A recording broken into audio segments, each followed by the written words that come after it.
Online shopping তো আমি প্রায়ই করে থাকি, কিন্তু কখনো আনবক্সিং ভিডিও আমার বানানো হয়নি। কারণ আমার মনে হয় যে শপিং করব, এইগুলো আবার ভিডিও করে পোস্ট করব, সেটা কেমন একটা দেখতে মনে হয়। কিন্তু দেখছি বড় বড় ক্রিয়েটাররা এই আনবক্সিং ভিডিও বানিয়ে মিলিয়ন মিলিয়ন ভিউ পাচ্ছে। তো ভাবলাম কেন আমি বানাবো না, চলো তার জন্য আমিও বানিয়ে ফেললাম আনবক্সিং ভিডিও। আর এই যে এখন প্যাকেটটা খুলছি, এইটা নিয়ে একটা কাহিনী আছে। এই ডাইপারটা দেখছো, এই ডাইপারটা আমরা তো তোজোর জন্য মান্থলি প্যাক অর্ডার করি। তো মান্থলি প্যাক অর্ডার করার পরেও ওরা আমাদের ফোন করে বলল একটা বিশেষ অফার রয়েছে। অফারটা 50% পেমেন্ট ওরা করবে, 50% আমরা করব। কিন্তু বিশ্বাস করো, মাত্র 30 টাকা ছাড় দিয়েছে, ভাবো।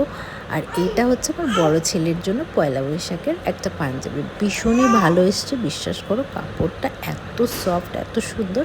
আর এইটা তোজোর পয়লা বৈশাখের গিফট। পাঞ্জাবিটা সুন্দর না? আর ধুতিটা তো দারুণ, দেখো, খুবই সুন্দর। সাথে আর আবার একটা ওড়নাও আছে। আর লাস্টে কতগুলো ড্রাই ফ্রুটস রয়েছে, যেগুলো আমার জন্য। ব্যাস, আজকে